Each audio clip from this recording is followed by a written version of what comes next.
मैं दुल्हन बनकर अपने बहनोई का इंतजार कर रही थी जिससे मेरा निकाह हुआ था। अब वो मेरा शोहर बन चुका था। मेरे बहनोई ने ही मेरी बहन को मारा था और बच्चों की खातिर जबरदस्ती मेरी शादी बहनोई से कर दी गई थी। मैंने दिल में इरादा कर लिया था कि मैं अपने शोहर को मार कर अपनी बहन का बदला जरूर लूंगी। मुझे अपने शोहर से शदीद नफरत हो गई थी। मैंने सिर्फ बच्चों की खातिर बहुत ही मजबूरी में ये निकाह किया था। उसके पास गाड़ी बंगला सब कुछ था। इसी वजह से मेरी माँ ने मुझे कुर्बान कर दिया था। मेरी मरहूम बहन मुझे हर बात बताती थी कि मेरा बहनोई बंद कमरे में उस पर किस तरह जुल्म करता है, वो इंसान से कैसे हैवान बन जाता है, और उसके जिस्म पर लगे जख्म इस बात की गवाही भी देते थे। मगर वो लोगों के सामने इस कदर अच्छा बन जाता था। मेरी बहन ने मुझे पहले ही बता दिया था कि उसका शोहर उसको मारने का प्लान बना रहा है, मगर उसने मुझे तसल्ली दी थी कि मैं ये बात किसी को नहीं बताऊंगी। और फिर एक रोज हमें पता चला कि मेरे बहनोई बच्चों को उनकी दादी के पास छोड़कर मेरी बहन के साथ पहाड़ी इलाके की तरफ सैर को निकले हैं। जब मेरी बहन ने मुझे कॉल की तो बहुत परेशान लग रही थी, और तब मेरी बहन ने मुझे एक ऐसी बात कही जिसे सुनकर मैं बुरी तरह ठटक गई थी। मेरा दिल जोर से धड़का था और मैंने अपनी बहन से बार बार सवाल किया कि क्या वो ठीक है, मगर वो मुझे बहलाती रही और कहा वापस आकर बात करूंगी। फिर दूसरे रोज हमें जो इत्तला मिली वो हमारे सर पर आसमान गिरा गई थी। मेरी बहन और बेनोई का शदीद किस्म का एक्सीडेंट हो गया था। हमारा घर परेशानी से पागल हो गया था। मेरे बहनोई की बात ने हमारे होश उड़ा दिए थे। मेरे बहनोई ने बताया कि हादसे में जब मेरी बहन पहाड़ों से नीचे गिरी तो उसकी लाश अब तक नहीं मिल रही थी। हम सब पूरी तरह रोने लगे थे। मेरा दिल गम से फटा जा रहा था। मेरी प्यारी बहन मुझसे हमेशा के लिए जुदा हो गई थी, और उस पर किस्मत की सितम जरीफी ये कि आखिरी वक्त में उसका दीदार भी नसीब नहीं हुआ था।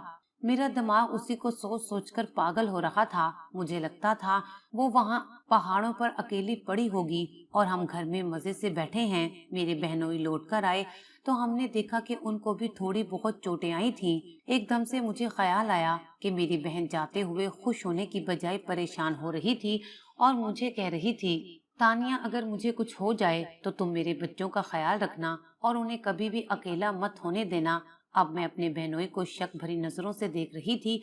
ऐसे कैसे मुमकिन था कि इस हादसे में मेरी बहनोई को सिर्फ थोड़ी बहुत चोटें आईं और मेरी बहन की जान चली जाए। मेरा दिल इस बात को मानने से इनकार कर रहा था। जरूर मेरे बहनोई ने उसको मारा होगा। मेरे घर वालों ने मेरे बहनोई को तसल्ली दी और कोई सवाल नहीं किया। मेरी बहन का गायबाना नमाज जनाजा अदा किया गया और खानदान वालों के सवालों पर सबने मेरे बहनोई वाली बात दोहरा दी थी। मुझे हैरत थी कि मेरे अलावा किसी ने इस बात को सोचा नहीं था कि हादसा तो दोनों के साथ पेश आया है, मगर सिर्फ मेरी बहन ही क्यों मरी थी। मुझे लग रहा था ये मेरी बहनोई की कोई चाल थी और वो पहले से ही बहन को लेकर इसीलिए गए थे, वरना हर बार सैरो तफरीह के लिए जाते हुए मेरी बहन और बहनोई हमेशा बच्चे भी अपने साथ लेकर जाते थे, मगर इस बार वो पहले से ही बच्चों को छोड़कर गए थे। जब मैंने अपने इस शक के बारे में अपने घर वालों से बात की तो वो मुझे नाराजगी से टोकने लगे और बोले कि मैंने अपनी बहन की मौत का इतना सदमा ले लिया है कि मैं औल फौल बकने लगी हूँ और अपने बहनोई जैसे शरीफ इंसान पर इल्जाम लगा रही हूँ।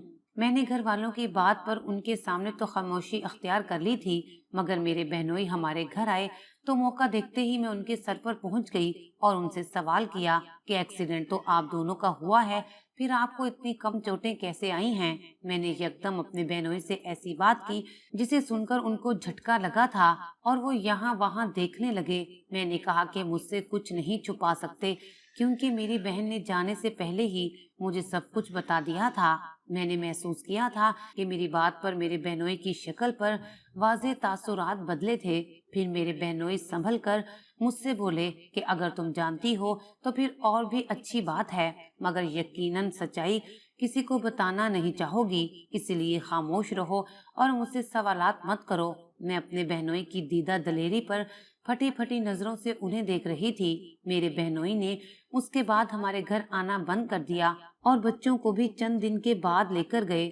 हमारे घर में भी सबको मेरी बहन की मौत पर सब्र आ चुका था, मगर मेरे दिमाग से मेरी बहन नहीं जा रही थी। मेरे बहनोई के जुमले मुझे अजियत में मुब्तला कर रहे थे।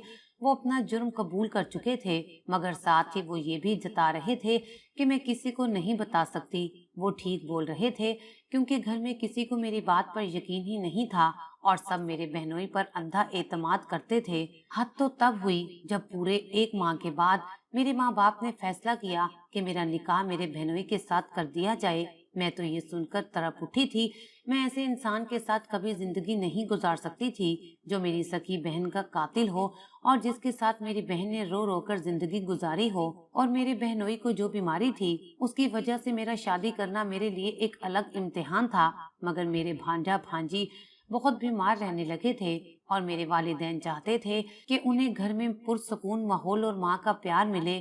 سب کی ضد تھی کہ بہنوئی کے ساتھ میرا نکاح کیا جائے، کیونکہ بچوں کو ماں جیسا پیار صرف میں ہی دے سکتی تھی۔ میں نے والدین سے بات کرنے کی کوشش کی اور سمجھایا کہ میں بچوں کو یہاں گھر پر بیٹھے ہی پال سکتی ہوں، مگر میرے بہنوئی اپنے بچوں کو خود سے دور کرنے کو تیار نہیں تھے۔ میرے گھر والوں نے مجھ پر دباؤ ڈال کر میرا نکاح میرے بہنوئی کے ساتھ کر دیا اور میں رخصت ہو کر ان کے عالیشان گھر میں پہنچ گئی تھی۔ مجھے خوف تھا کہ میری زندگی بھی میری بہن جیسی ہوگی اور میرا انجام بھی دردناک موت ہوگی۔ مجھے رونا آ رہا تھا کیونکہ میرے گھر والے میرے بہنوئی کی اصلیت سے واقف نہ ہونے کی وجہ سے پہلے ہی ایک بیٹی گنوا چکے تھے اور اب دوسری بیٹی بھی دے بیٹھے تھے۔ میں بے بس تھی، اپنے بہنوئی یعنی موجودہ شوہر کے کمرے میں بیٹھے رو رہی تھی۔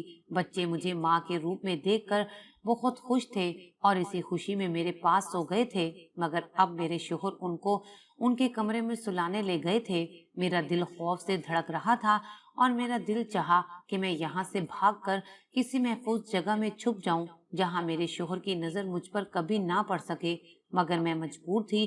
مجھے یہیں رہنا تھا اور بچوں کی خاطر ان کے باپ کی ہر بات بھی ماننی تھی، کیونکہ میری امی جان نے مجھے سمجھا کر بھیجا تھا کہ اگر میں نے اپنے شوہر کی بات نہ مانی یا ان کی عزت نہ کی تو میرے گھر کا ماحول خراب ہو جائے گا اور اس کا اثر بچوں پر پڑے گا۔ مگر میں دوسری طرف یہ بھی ارادہ کر چکی تھی کہ جس طرح میرے شوہر نے میری بہن کو مارا ہے اسی طرح میں بھی انہیں ختم کر دوں گی۔ میں انہی سوچوں میں گم بیٹھی تھی جب میرے شوہر کمرے میں داخل ہوئے اور میرا وجود ان کی موجودگی محسوس کر کے سنسنا اٹھا تھا۔ میں شدت سے دعا گو تھی کہ میرے شوہر میرے قریب نہ آئیں تاکہ مجھے انکار کرنے کی تکلیف نہ اٹھانی پڑے۔ مجھے بتایا تھا کہ اس کے شوہر کو ایسی بیماری لگ چکی ہے جس کی وجہ سے وہ میری بہن کے قریب نہیں آتا تھا۔ میں اپنی بہن کو یاد کر کے افسردہ ہو گئی اور رونے لگی جب میرے شوہر میرے قریب آئے اور مجھے اداس دیکھ کر بولے کہ تم پریشان مت ہو، میں تمہارا خیال رکھوں گا اور سب حقوق پورے کروں گا، بس بدلے میں مجھے اپنے بچے بالکل ٹھیک چاہیے۔ تم انہیں پیار دینا اور اپنی توجہ دینا تاکہ ان کی شخصیت میں کوئی کمی پیدا نہ ہو۔ میں اپنے شوہر کو دیکھ رہی تھی۔ میں کہنا چاہتی تھی کہ اگر اس انسان کو اپنے بچوں کی اتنی ہی پرواہ تھی تو اس نے اپنی وفادار اور معصوم بیوی کا قتل کیوں کیا؟ اس نے بچوں سے ان کی ماں چھینی ہی کیوں؟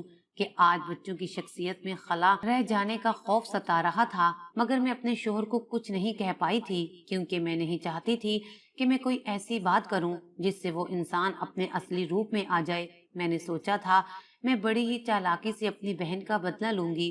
میں نے خاموشی سے سر جھکا دیا تھا اور اس سے پہلے کہ میں وہاں سے اٹھ کر جاتی میرے شوہر نے میرا ہاتھ تھام لیا تھا اور میں نہ چاہتے ہوئے بھی کچھ نہیں کر پائی تھی۔ اگلے روز میرے گھر والے ملنے آئے تو میری ماں نے مجھ سے سوال کیا کہ میں اب ٹھیک ہوں یا نہیں، کیونکہ میری باتوں اور احتجاج کی وجہ سے میری ماں بہت پریشان رہی تھی۔ میں اپنی ماں کے سوالات پر سر جھکائے بیٹھی رہی تھی کیونکہ میرے پاس بولنے کو کچھ نہیں رہا تھا۔ مجھے گزری رات یاد آ رہی تھی اور میرا دماغ الجھتا جا رہا تھا۔ میری ماں کی گھبراہٹ اور پریشانی پر میں نے انہیں اطمینان دلایا کہ میں بالکل ٹھیک ہوں اور سب اچھا ہے، بلکہ سچ تو یہ تھا کہ میں واقعی ٹھیک تھی۔ میری ماں مطمئن ہو گئی، مگر میں سوچ چکی تھی کہ میں اپنے بہنوئی کی اصلیت اور اپنی بہن کی موت کا راز جان کر رہوں گی۔ میرے گھر والے اطمینان سے چلے گئے اور میں اپنے شوہر کو دیکھ رہی تھی کیونکہ شادی کی پہلی رات ہی میری بہن کی بات غلط ثابت ہوئی تھی، کیونکہ میرا شوہر تو بالکل ٹھیک تھا اور اسے کوئی بیماری نہیں تھی، بلکہ اس کا مزاج بھی برا نہیں تھا۔ وہ سلجھے ہوئے طریقے سے پیش آ رہے تھے، بلکہ یہ بھی تو ہو سکتا تھا کہ میرا شوہر کا یہ مزاج صرف وقتی طور پر میرا شک دور کرنے کے لیے دکھاوا ہو۔ اس لیے میں زیادہ مرعوب نہیں ہوئی تھی۔ مجھے اپنی بہن کی روتی آنکھیں یاد آتی تھی۔ मेरे शोहर के पास अच्छा खासा पैसा था और माहाना तनख्वाह भी लाखों में थी, मगर इसके बावजूद जो मेरी बहन उजड़े हुए हुलिये में रहती थी और उसके चेहरे पर हर वक्त उदासी छाई रहती थी। मेरे शोहर ने मेरी बहन को बिल्कुल ही मुलाजमा बनाकर रख लिया था और जब भी घर आती मैं उसके साथ साथ रहती और मेरी बहन मुझे थकी थकी और उदास सी लगती थी, जबकि अब मेरे शोहर की नरम मिजाजी अरूज पर थी। मैंने घर में जल्दी ही कामकाज और बच्चों की जिम्मेदारी संभाल ली थी। बच्चे अब संभल गए थे और मेरे इर्द गिर्द ही मंडलाते रहते थे। मैं उनको हर किस्म की सहूलत देती थी, खाने पीने में भी उनकी मर्जी का ख्याल रखती थी, जिसकी वजह से वो अच्छा खाने पीने लगे थे।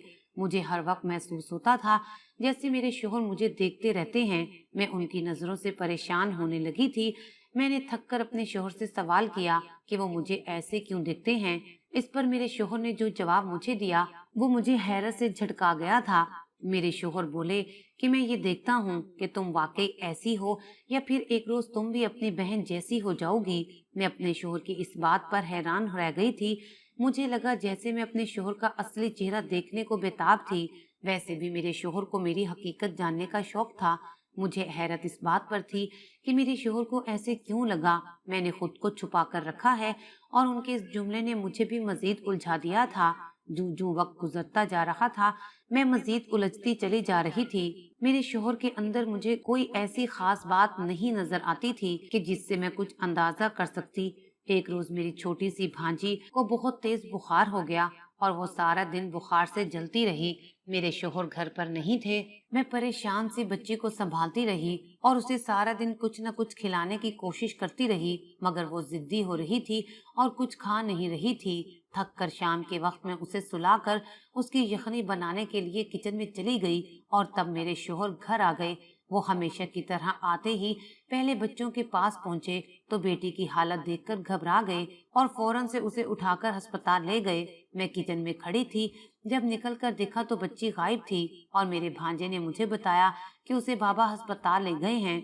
मैं खामोशी से अपने भांजे को खाना खिलाकर सुलाने लगी थी। रात के वक्त जब बच्ची की हालत संभली तो मेरे शोहर उसे लेकर घर आ गए। मुझे देखा तो बोले कि मैं तुम्हारी हर जरूरत पूरी करता हूँ, कुछ भी चाहे मुझसे बोलो, मैं ले दूंगा, मगर बराए मेहरबानी मेरी बच्चों की तरफ से गफलत मत करना, मुझसे ये बात बर्दाश्त नहीं होगी। मैं उनकी बात पर हैरान रह गई और पहली दफा मैंने अपने दिल में उनके लिए मौजूद नफरत और गुस्से को जाहिर कर दिया था और गुस्से से बोली कि अगर बच्चों की इतनी ही फिक्र थी तो उन्हें उनकी माँ से दूर क्यों किया। मेरी बात पर मेरे शोहर मुझे कोई जवाब नहीं दे सके थे और कमरे से निकल गए। मैंने सर झटक कर बच्ची को यखनी पिलाई और अपने सीने से लगाकर सुलाने लगी। मेरा दिल बुरी तरह रो रहा था। मुझे अपनी बहन याद आने लगी जो सारा वक्त अपने बच्चों के साथ लगी रहती थी, मगर फिर भी उसके बच्चे उसे दूर दूर रहते थे। मुझे आज समझ आ रही थी ऐसा क्यों हुआ था, क्योंकि उनका बाप उनके दिल में नफरत पैदा करता था और अपनी जिम्मेदारी पूरी करके यही जताता था कि बस उसे ही अपने बच्चों की फिक्र है और किसी को नहीं है। मुझे अपना शोहर अजीब नफ्सियाती मरीज लग रहा था। मैंने पूरा दिन बच्ची के साथ गुजारा था, मगर उसने फिर भी ऐसी बात कहकर ऐसे जाहिर किया जैसे मुझे बच्चों की कोई परवाह ना हो, जबकि मैं उसकी असलियत जानती थी कि उस बेहिस इंसान ने ही बच्चों को उनकी माँ से दूर कर दिया था। मैं कितने रोज बच्चों के साथ लगी रही और उनका ख्याल रखती रही, मगर पहली बार मैंने अपना गुस्सा और नाराजगी अपने शोहर पर जाहिर की और उनके कमरे में नहीं गई। मैं अपने शोहर का खाना पीना और बाकी सब जिम्मेदारियां पूरी कर रही थी, मगर उनके कमरे में नहीं जाती थी। इस बात का मेरे शोहर पर यह असर हुआ कि वो एक रोज मेरे पास आए और बोले, मैं तुम्हें कहीं ले जाना चाहता हूँ। मैंने सवालिया नजरों से अपने शोहर की तरफ देखा, मगर वो मुझे तैयारी करने का बोलकर बच्चों के पास चले गए। अभी मैं वहां जाने लगी थी कि बच्चे आ गए और मेरे शोहर ने उनसे जो बात कही वो मेरे रोंगटे खड़े कर गई थी। वो बच्चों से कह रहे थे, आओ तुम्हें तुम्हारी दादी के पास छोड़कर आता हूँ। मुझे तुम्हारी मामा को डॉक्टर के पास लेकर जाना है क्योंकि उनकी तबीयत ठीक नहीं है। मैं ये सुनकर हक्का बक्का रह गई। बच्चों के वहां जाने पर मैंने हैरत से सवाल किया कि मैं बिल्कुल ठीक हूँ, फिर वो मुझे डॉक्टर के पास क्यों ले जाना चाहते हैं। इस पर मेरे शोहर बोले कि उन्होंने सिर्फ बच्चों को बहलाया है, दरअसल वह मुझे जहाँ लेकर जा रहे हैं वहाँ बच्चे नहीं जा सकते। इतना बोलकर मेरे शोहर बच्चों को उनकी दादी के घर ले गए और मैं खौफजदा सी खड़ी रह गई।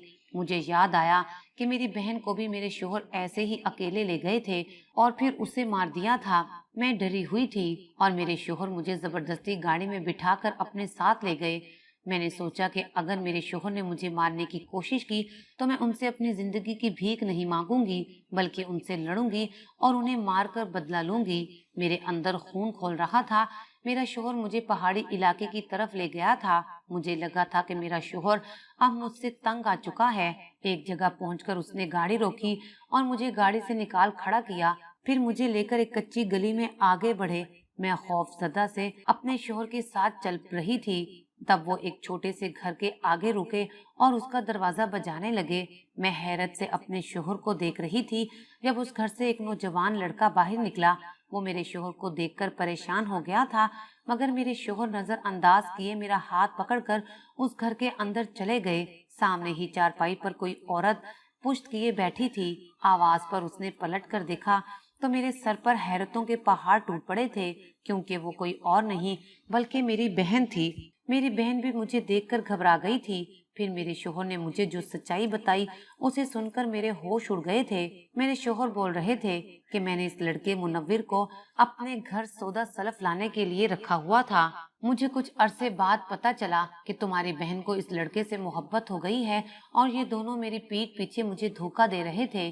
اب یہ دونوں شادی کرنا چاہتے تھے اور تمہاری بہن بچوں سے بھی دور ہو گئی تھی اور خود کو میرے لیے بننا سنوارنا بھی چھوڑ دیا تھا، بلکہ مجھے بھی یہ کہہ دیا تھا کہ تم مجھے طلاق دو، میں منور سے شادی کرنا چاہتی ہوں۔